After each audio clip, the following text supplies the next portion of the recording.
Привет-привет! Меня зовут Людмила, и с вами Людмила Шпакова в потоке. Сегодня мы с вами будем делать разбор с таким названием. Заглянем в его голову. Что он думает о вас. У нас будет 3 позиции. И начнем мы, как обычно, с сигнификации мужчины. Сейчас немножечко поправлю стол. Значит, чтобы вы понимали, да, что правильно вы выбрали позицию или неправильно. Расскажу о нем, о каких-то его характеристиках. Ну вот все то, за что вы можете зацепиться и понять, да, ваш или не ваш. Может быть, нам покажут ситуацию между вами, да, что между вами происходит. Ну а дальше будем уже разбираться, что у него находится в голове, да, не вообще в целом, а относительно вас. Что этот человек о вас думает, как он себе видит дальнейшее развитие ваших отношений, да, что он вообще думает о ваших отношениях, для чего вы ему. Ну вот, собственно, сегодня разберемся в таких, да, направлениях его мыслей. Ну и если я неправильно произношу слово «заглянем», да, может быть, «заглянем» правильнее сказать будет, вы уж меня простите, да, любители русского языка, те, кто хорошо в этом разбираются, извините. Итак, единички. Недолго думая, приступаем с вами к разбору. Так, ну, здесь треугольные отношения сразу мне показывают, потому что какой-то выбор без выбора присутствует. Вроде людей тянет друг к другу, но они не могут друг друга выбирать.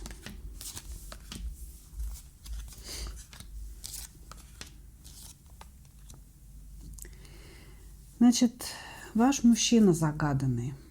Человек, который привык управлять, манипулировать, управлять при помощи хитрости, при помощи лжи, возможно. То есть здесь человек всегда действует, исходя вот из того, какую информацию о вас он собрал. То есть он с вами знакомится, он начинает в вас разбираться. Хороший психолог, надо признать.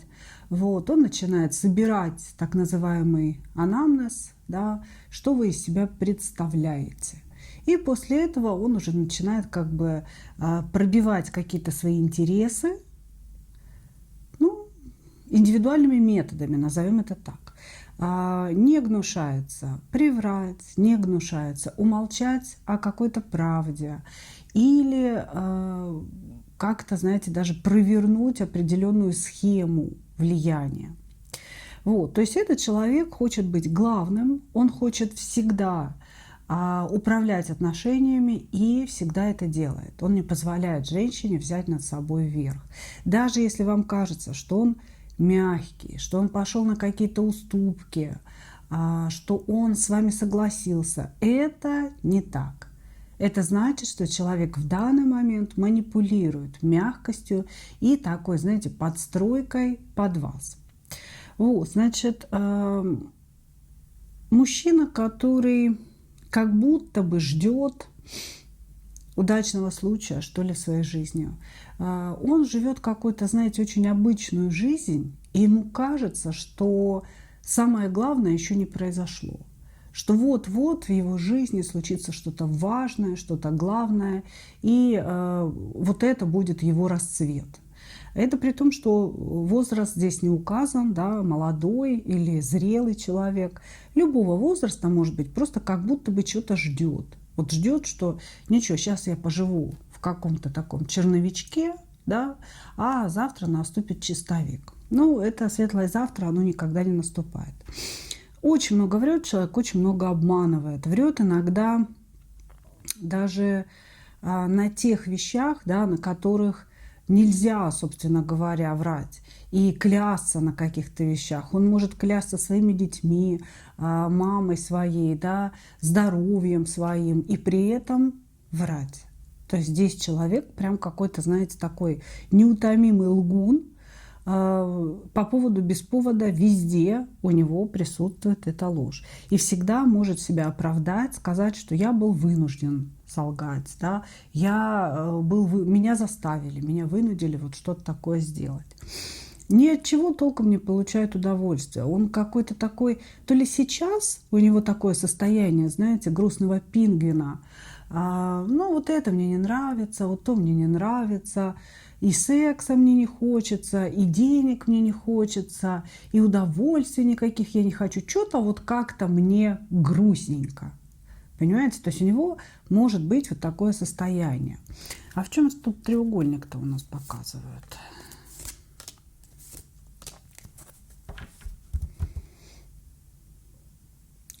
Здесь, знаете, треугольник может быть с вашей стороны на самом деле.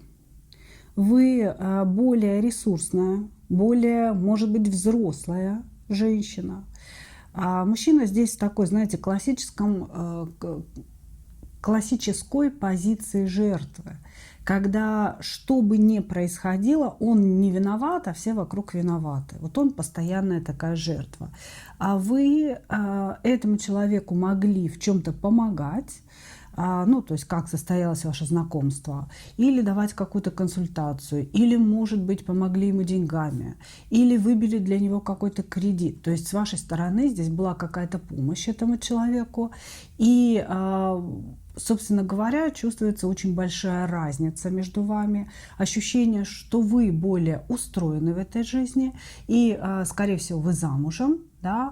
А этот мужчина, он, вот знаете, как кое-что в проруби бултыхается, то вашим, то нашим, может быть, он тоже женат, да? Может быть, здесь четырехугольник. Просто вот он как-то себя чувствует таким, знаете, одиночкой, таким вот, знаете, рыцарем с сердцем горящим, который сегодня здесь, завтра там. Он себя не чувствует принадлежащим кому-то человеком. Хорошо. Ладно. Поняли, что за мужчина.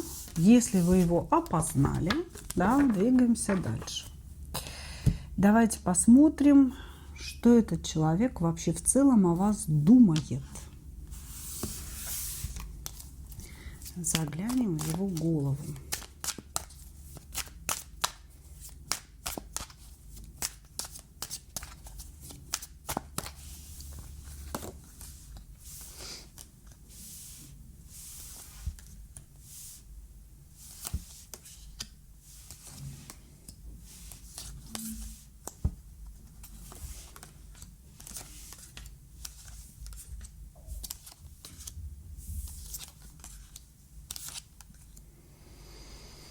Угу. Слишком крутая для меня. То есть основной такой лейтмотив его размышлений в вашу сторону – это то, что вы значительно круче, чем он. Значительно, не на чуть-чуть, значительно. И что ему никогда до вас не дотянуться, что даже если вы сделаете вид, что вот он вроде как вас устраивает, он все равно будет чувствовать себя маленьким, плюгавеньким, злобным каким-то карликом. То есть вот он прям очень хорошо ощущает внутри себя разницу между вами и собой. Вот, значит, при этом человек, вот знаете, как-то очень агрессивно хочет, чтобы вы принадлежали ему. Вот с одной стороны понимает, что он вас не тянет, понимает, что вы слишком офигительны для него, не его вариант вообще по жизни, и при этом же вот у него прям действительно какое-то, знаете, удушливое желание вами владеть. Причем, чтобы вы любили его, чтобы вы хотели его, чтобы вы при всей своей крутости готовы были пожертвовать ради него всем. Вот у него прям здесь такое, знаете, желание овладеть вами, причем не только в физическом плане, а и в духовном плане, вообще вот вами как человеком. Овладеть вами, оно колоссальное, это желание. Вот, что он думает о вас? Он думает о том, что вы во всем какая-то слишком крутая, слишком красивая, слишком стройная, слишком вкусная, слишком популярная у мужчин.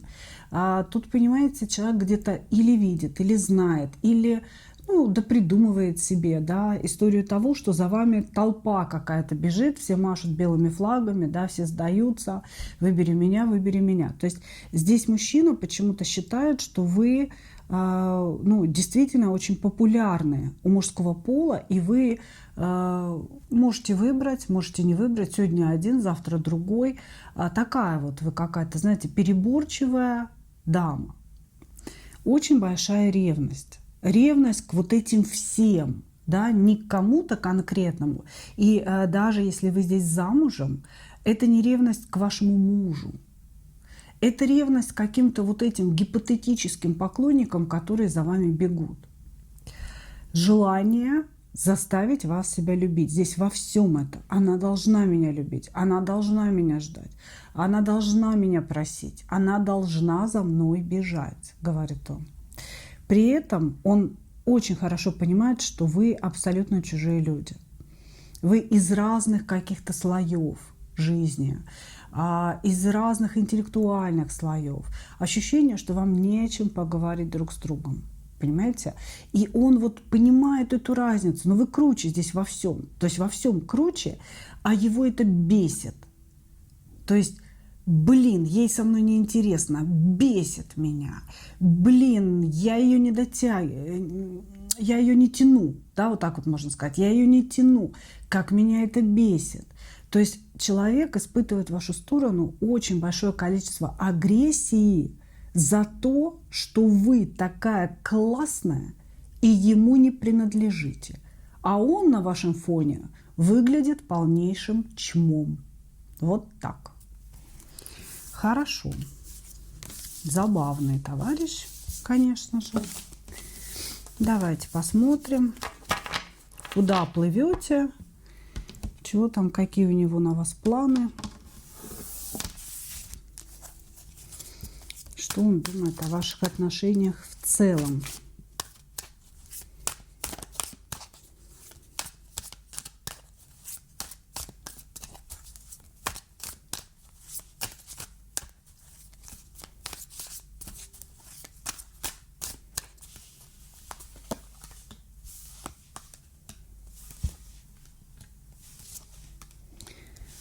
Он хочет вас к себе привязать по дьяволу.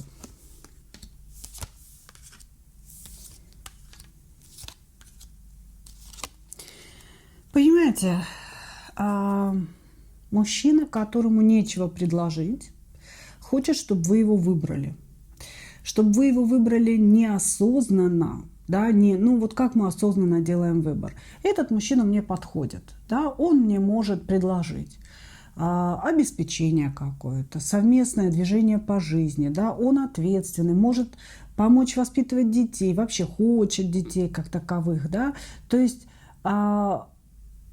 сознательный выбор – это когда мы выбираем человека для жизни себе, а он понимает, что вы его для жизни выбрать никак не можете, и поэтому он как бы внутренне хочет, желает, чтобы вы выбрали его неосознанно, на каких-то внутренних эмоциях, на какой-то внутренней потусторонней тяге. Поэтому он говорит, я очень хочу привязать ее по дьяволу, по нижним чакрам, да, то есть чтобы она хотела меня, чтобы ее тянуло, чтобы она не могла справиться с этой тягой, да, которая ее канатами закручивает. Вот. И поэтому каждую ночь я о ней мечтаю, и намечтовываю вот эти все сцены. Значит, честно сказать, дальше неких сексуальных сцен у него никогда ничего не идет. Все его мечты – это как он вас обнимает, чего там как происходит, и вот дальше ничего. Дальше ничего. Он не может как-то, вот знаете, вперед посмотреть. Но его планы – привязать вас к себе. Его планы – сделать так, чтобы вы его любили. Его планы – наказать вас. Я уж не знаю, что там сейчас у вас происходит, но у него очень большое количество злости на вас. Понимаете? То есть здесь человек говорит, ничего, она влюбится в меня, она будет привязана ко мне, будет меня хотеть, желать, стремиться ко мне, а я буду абсолютно холоден. Я буду показывать ей то мечевого короля, то жезлового. Это же, знаете, лед и пламень. Вы отходите, он вам жезлового, да, начинает пробивать, доставать ваш интерес, ваше внимание. Как только вы к нему развернулись, люблю-куплю, он тут же игнорит, включает холод. То есть это его план. Понимаете? Это его план. Человек за что-то вам хочет мстить. Ну, за вашу независимость, судя по всему, да, и за реализованность, в отличие от него. В общем, я бы сказала так. Намерений что-то дать у человека нет. Быть с вами в серьезных отношениях тоже нет таких намерений. Да? Вот что он думает о ваших отношениях? Стать для вас господином, сексуальным господином, чтобы вы его хотели, чтобы вы его принимали, чтобы вы за ним бежали. Ну и, в принципе, на этом как-то все. Понимаете? Я буду бороться, я сделаю все для того, чтобы она была в меня влюблена, прикована ко мне дьявольскими цепями. Кунец. Кунец. Понимаете? Нет никакого продолжения. Для чего это? Нафигаса это вам? Вообще непонятно. Вот ощущение, что, знаете, какой-то маленький мальчик топает ножкой возле магазина и требует, чтобы мама купила какую-то запрещенку. Да, там вот конфету, которую ему нельзя.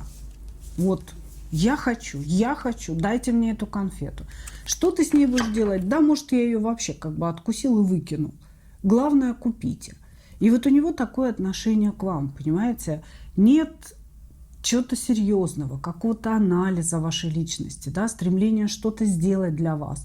Вот просто дайте, вот просто хочу, да, он вами одержим, я бы так сказала. Но для чего вы ему, ну, я лично не поняла, если честно. Благодарю вас, единички. Двигаемся дальше.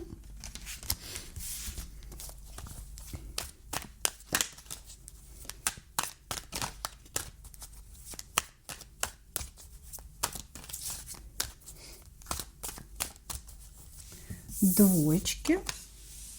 Отлично. Перевернутая кубковая королева. Здрасте, мальчики, девочки называется. Что за человек перед нами? Понятно. Повешенный. Паш. Какой-то грандиозный, классический грандиозный нарцисс к нам пришел. Значит, мужчина, который считает себя настолько офигительным, настолько классным, что требует, чтобы женщины его просто, вот знаете, кружили. Чтобы женщины вокруг него пели, плясали, водили хороводы, и каждая предлагала себя просто так. «Кружите меня, кружите», говорит кубковая королева на личность мужчины. Значит, он всегда будет, ну, давайте так, разделим отношения на два этапа. Первый этап. Мужчина ведет себя очень мягко, подстраиваясь под вас, показывая свою ранимую сторону, какую-то гиперискренность. И вы на этом можете очень сильно вестись. Значит, мужчина очень хорошо вас чувствует и понимает с точки зрения каких-то ваших женских установок, женской психологии. Ну, он в кубковой королеве, он в женских энергиях. Это прям мальчик-девочка. Он под вас подстраивается. И вы начинаете с ним дружить. То есть вот с таким мужчиной, да, отношения чаще всего начинаются с дружбы. Доверие, рассказы друг другу о собственной жизни, о прошлом, какие-то секретики вы ему могли выдавать. Вот, ну потому что вот он такой. Он все время жалуется на своих предыдущих женщин. Значит, все они его так или иначе обманывали, скорее всего, изменяли ему, кидали его на деньги, использовали его как рабсилу. Но это он так рассказывает, да? Конечно же, это все неправда. То есть это его жизненная позиция. Для того, чтобы женщину к себе развернуть, он делает вот такие вот вещи, выстраивая вот такой, собственно, портрет, я бы сказала. Значит, еще что он делает на первом этапе? Он всегда говорит о некой кармичности связи. То есть он говорит: Боже, почему я тебя не встретил раньше? Ты же, вот, ты мой человек, ты моя родственная душа. Я прожил полжизни без тебя. Как я мог жить без тебя? Ты уникальна, говорит он, вот, ведя вас к определенному восприятию. То есть все это позволяет вам полностью углубиться в человека, влюбиться в него и подумать, что вы тоже нашли родственную душу. Такого вот мужчину, похожего на хорошую, лучшую подругу. А дальше происходит сальто в воздухе. Да? Сальто с переворотом и финт ушами еще заодно. А дальше он выходит в дьявола и в мага, девочки. Просто охренеть. Ну и мужик. Значит, как только он понимает, что вы все зависимы от него, выплывает какой-то монстр. Выплывает человек, который требует от вас преклонения, поклонения, значит, бесконечной похвалы. Вот этот мужчина, он знаете, что ждет? Что вы будете хвалить его за каждый его пук. Я пошел в туалет. Боже, ты молодец! Господи! Какой ты умничка, что ты пошел в туалет. Понимаете? Я съел твой борщ. Боже, боже, как я счастлива, что ты съел мой борщ. Вы знаете, это желание маленького мальчика, да, чтобы его мама обратила на него внимание. Потому что, на самом деле, да, за то, что ребенок сходил в туалет, его хвалят только в раннем детстве. Мама, которая счастлива, да, что, если еще и сам, да, не в какие-то там пеленки или памперсы. Вот как-то так, понимаете? То есть здесь идет четкое деление поведения человека на какие-то этапы. Сначала мягкость, искренность, доверие и так далее. Потом маг и дьявол. Буквально, знаете, человек начинает издеваться над вами, если, не дай бог, вы не соответствуете вот каким-то его пожеланиям. А пожелание – это хвалите меня, хвалите, кружите меня, кружите, удивляйте меня, делайте мне подарки, заинтересовывайте меня. Вот так человек себя ведет. Хорошо. Давайте посмотрим, что там в его головушке насчет вас. Что он думает о вас.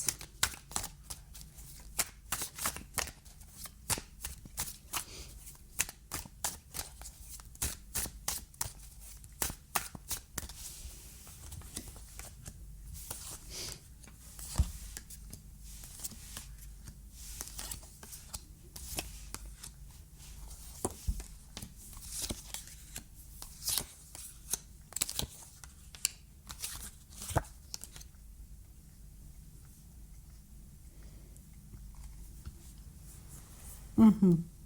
Значит, здесь такое ощущение, что было несколько попыток объездить вас. Назовем это так. Вы для него как такая, знаете, дикая кобылица, гуляющая сама по себе, на которую хрен залезешь. Прикольно. Прикольно ему подфартило с вами, я скажу так. Значит, вы идете здесь по аркану сила. Вы очень духовный человек, знающий свою ценность. Вы при этом обладаете какой-то невероятной сексуальностью. То есть вот вы, с одной стороны, очень сексуальная женщина, и он к вам подлазил, собственно говоря, вот на этой коняшке. Понимаете, да? То есть говоря вам какие-то комплименты о вашей сексуальности, о том, какая вы классное, о том, как он хочет, о том, чего-то давай пофантазируем и так далее. Но я уж не знаю, как вы на это реагировали, но он встретился с вашей духовной стороной. Как-то так карты рассказывают, понимаете? То есть он начал с одного момента, а когда добрался до вас, до общения, встретился с духовной стороной. У очень многих получится, что вы ему отказали во встрече, отказали в сексе, или пришли там кофе попили, да, и не пошли дальше никуда заниматься любовью. Вот, значит, здесь человек был удивлен масштабом вашей личности. Очень интересно. Он рассчитывал встретить девочку. Он рассчитывал, что все пойдет по его обычному сценарию, а тут он встретился и с девочкой одновременно, да, и одновременно с очень высоко духовным человеком внутри вас. Не знаю, как это объяснить. Но, короче, мужик охренел. Офигел. То есть он так. Это что-то неопознанное для меня. Как мне ее понять? Как к ней подлазить дальше? Да, что-то она, на мои комплименты не особо реагирует. Закрылась, очертила какие-то границы. Я не понял, что происходит, сказал он. Вот. То есть вот это его восприятие вас. Вот так он о вас думает, так он вас воспринимает. Также он обидел вас. Был какой-то момент, он вас обидел, что-то ляпнул. Не то, чтобы это было какое-то оскорбление. Он что-то ляпнул не впопад. Понимаете, он действует шаблонно весьма, исходя вот из какого-то его привычного общения с женщинами, другими. И он точно так же что-то ляпнул в вашу сторону. А вы закрылись, отвернулись, дали ему какую-то такую ментальную пощечину. Ты чё, парень, да, ты как вообще разговариваешь со мной? И он понял, что он вас обидел. Он понял, что не надо было этого говорить. Ну, понял, правда, поздно, да. И здесь человек не привык отступать. Он здесь гнет свою линию до последнего. Скорее всего, в вашем разговоре он понял, что он обижает вас, но не смог остановиться. Продолжал что-то там додавливать. В результате разошлись, как в море корабли. То есть сейчас вы можете молчать с этим человеком. И вот он думает, да, что вы некая такая неприступная крепость, к которой хрен вообще подъедешь, подплывешь и подползешь. И анализирует вас, но не понимает. То есть я бы сказала, он вами восхищается как человеком, вашей духовностью, стойкостью, неприступностью, но он не понимает, что с вами делать. Вы для него, знаете, это такая вот некая праздничная коробка, которую ужасно хочется открыть, но нельзя. Вот она стоит закрытая, и можно только догадываться, что же там за подарок внутри лежит. Хорошо. Ну, давайте посмотрим.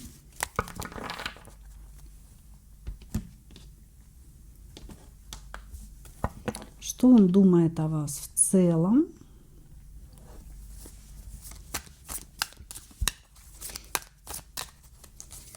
О ваших отношениях, о том, куда вы идете вместе. Есть ли у него какие-то планы на будущее?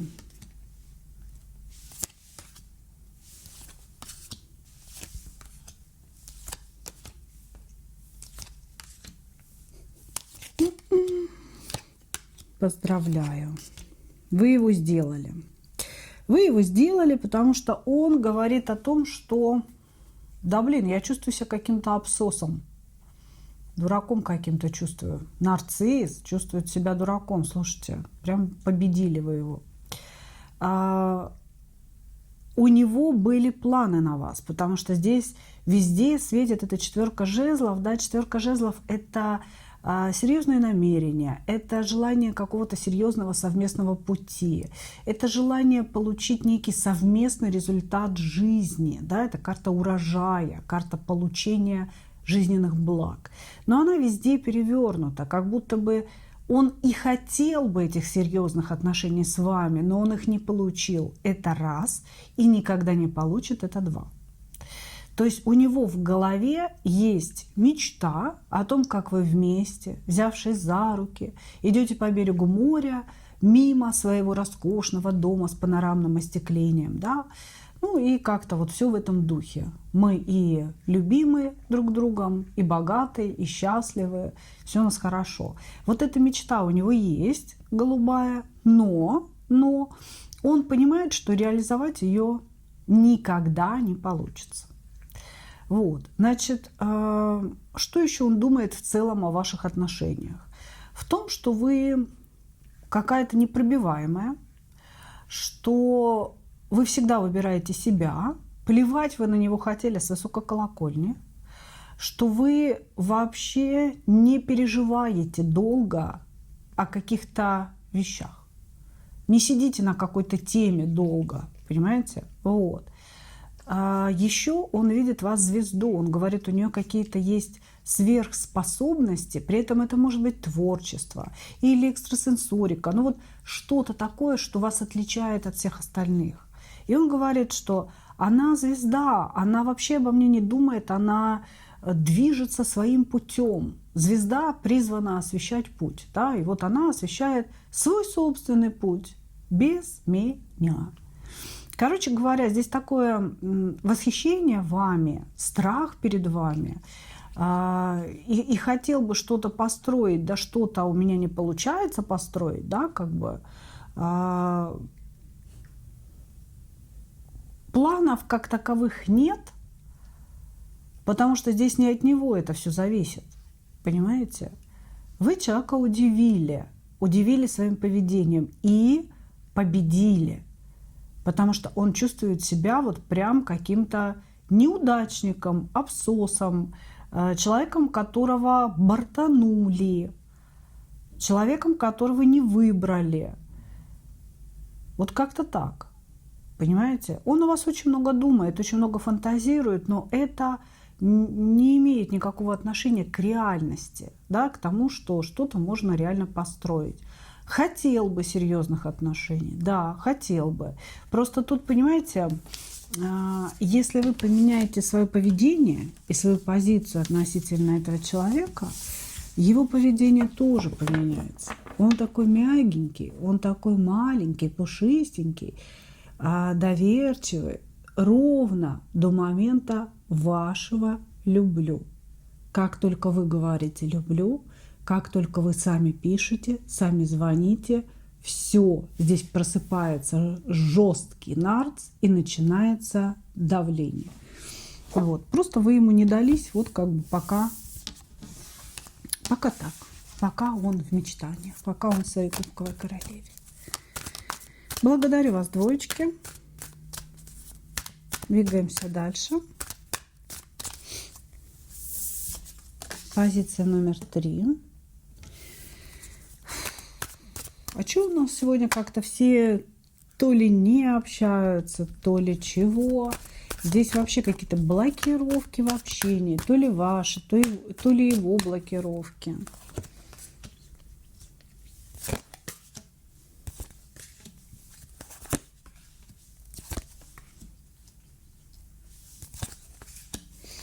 Угу. Я работаю, у меня не получается. Угу. Короче говоря, здесь вы не единственная женщина у этого мужчины. У него есть какой-то выбор среди женщин. Он считает себя таким полигамным человеком. Он вообще считает, что ну как-то грешно есть одну и ту же конфетку, да, когда есть и мяско, и морковочка, и венцо. Да? То есть, грубо говоря, одна женщина и верность ей воспринимаются им как есть одну и ту же еду ежедневно. Вот. То есть еда должна быть разной, еда должна быть разнообразной, и секс тоже.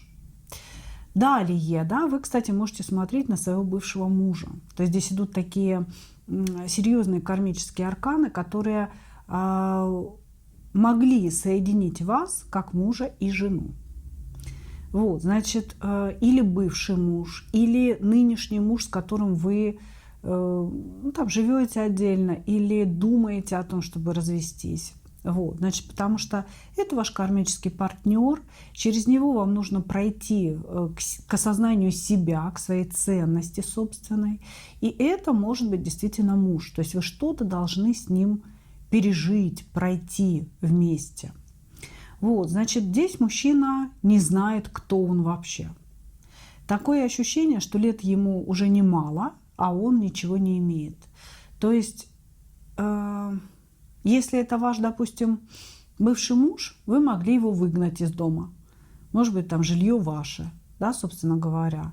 Если пока живете вместе, да, не расстались, все равно жилье ваше. Или вот он знает, что он уйдет в никуда, да, что оно останется вашим, это жилье. Ощущение, что у него нет чего-то своего, какой-то жизненной основы. Может быть, конечно, это не ваш муж, просто вот кармический партнер, встретились, не можете расстаться, какая-то сложная ситуация между вами. Вот. И у него нет вот этой вот зоны комфорта, собственной крыши над головой, куда вот он может прийти, притулиться и так далее. Он говорит о том, что он много работает, но у него не получается заработать, у него не получается сделать какой-то вот шаг вперед. Все время он в каких-то таких середнячках. Но я не могу сказать, что у него не было крыши над головой. Здесь вот прям такое ощущение, знаете, что крыша над головой была, но то ли жена выгнала, то ли вы его выгнали. Понимаете? То есть какая-то такая история. То ли он боится, что его выгонит жена, потому что тогда не будет крыши над головой. Очень так все интересно. Значит, мужчина говорит, что жизнь, высшие силы его постоянно обнуляют. Стоит ему чего-то добиться, что-то купить, получить какую-то должность, как тут же идет обнуление его усилий. Вот. Значит, надеюсь, что узнали мужчину. Смотрим, что у него в головушке насчет вас.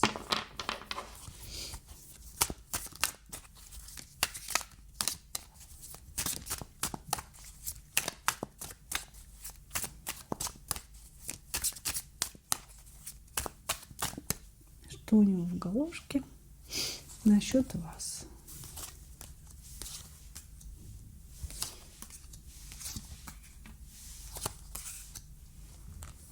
Как он вас видит, что он о вас думает?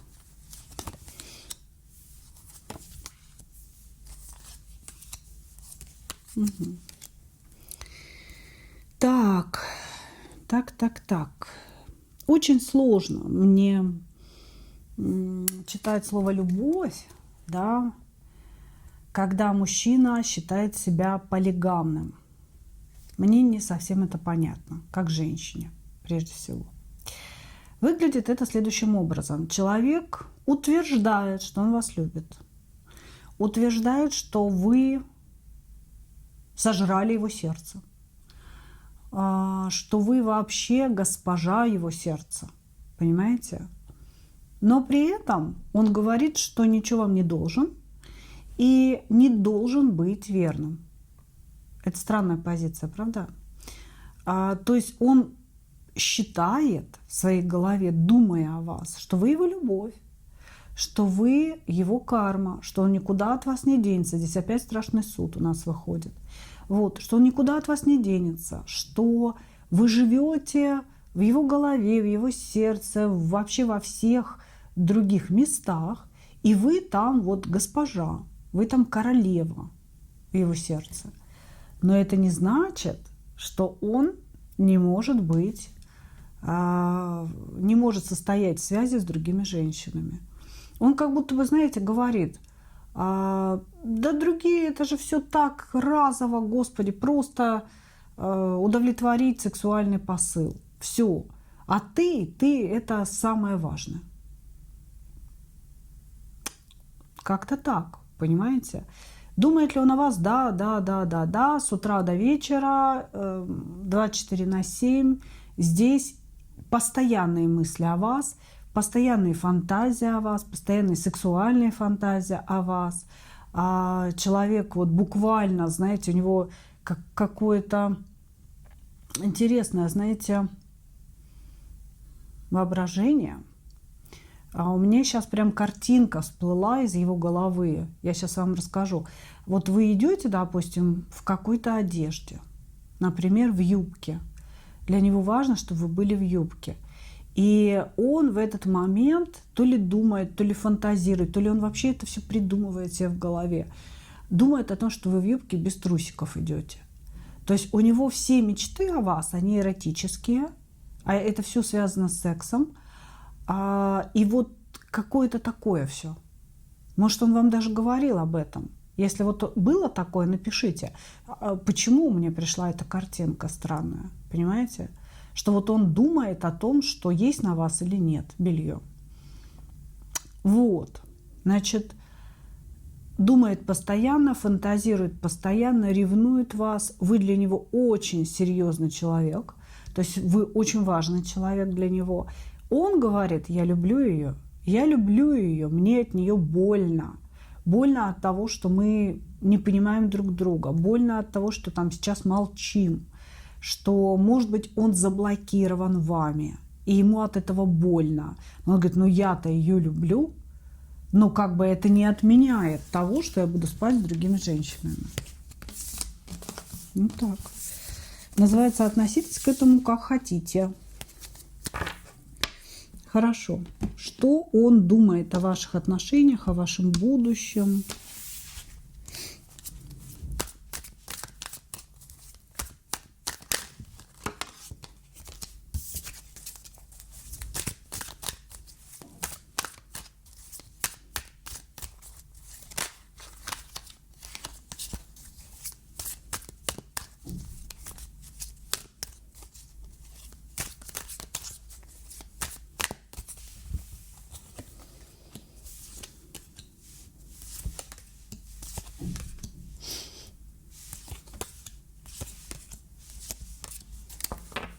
Очень похож на бывшего мужа.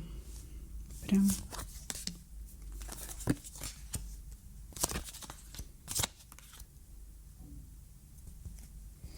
Он просто, понимаете, хочет как-то манипулировать своим уходом, что ли.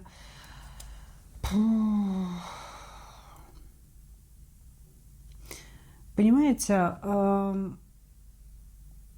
он хочет быть с вами, но он понимает, что между вами что-то закончилось, что-то умерло. Скорее всего, дело в каких-то изменах, потому что здесь человек, ну, так вот своеобразно мыслит, да, не каждая женщина это примет, что мужчина вроде как любит ее, а гулять будет направо и налево, да. Здесь мужчина хочет проманипулировать или своим уходом, или, может быть, речь идет о его здоровье.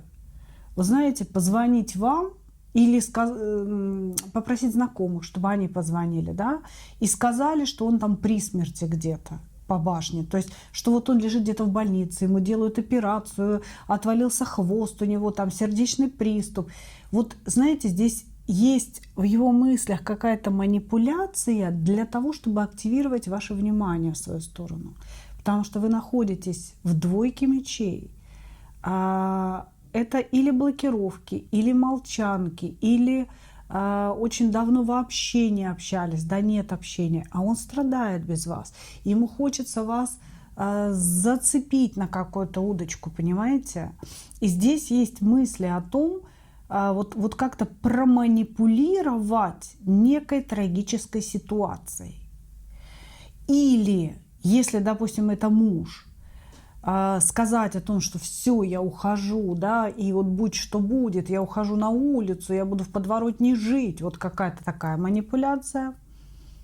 Или, если вы отдельно живете, да, все-таки с ним, то наоборот, попросить знакомых, чтобы они вам сказали, что он в больнице. Вплоть до того, что действительно оказаться в больнице, чтобы вы пришли. Понимаете? А здесь человек хочет примирения на своих условиях. Он хочет дальнейшего путешествия вместе на своих условиях. То есть ты меня, главное, сейчас прости, давай будем вместе, давай будем в десятке пентаклей, или в семье, или в каком-то благополучии. Да? Давай дождемся момента, пока у нас все будет хорошо, а потом я снова буду жить так, как я считаю нужным. И это уже будет твоя головная боль, моя дорогая. Вот как-то так. У него есть планы на ваше совместное будущее. Он считает вас своей женщиной. Но в данный момент что-то очень сильно обнулилось. Ваши отношения как будто сошли на нет. И он хочет их возродить при помощи жесткой манипуляции здоровьем или уходом, чем-то таким, что должно, по его мнению, вас встряхнуть, ввести в состояние стресса, чтобы вы приняли невыгодное для вас решение, а выгодное для него. Потом какое-то время он планирует входить в ваше доверие, да, что все было хорошо, чтобы все было замечательно. И вот когда вы расслабитесь окончательно, как говорится, мы вспомним о своей полигамии, мы вспомним о том, что существуют другие женщины, и будем делать все так же, как и делали до. Вот так. Как-то так. Ну что, девчонки, такой получился сегодняшний разбор.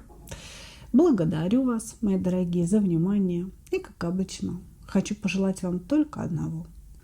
Встретить свою настоящую любовь и не потерять в ней себя. Ну, а мы увидимся с вами в следующих видео. Пока-пока.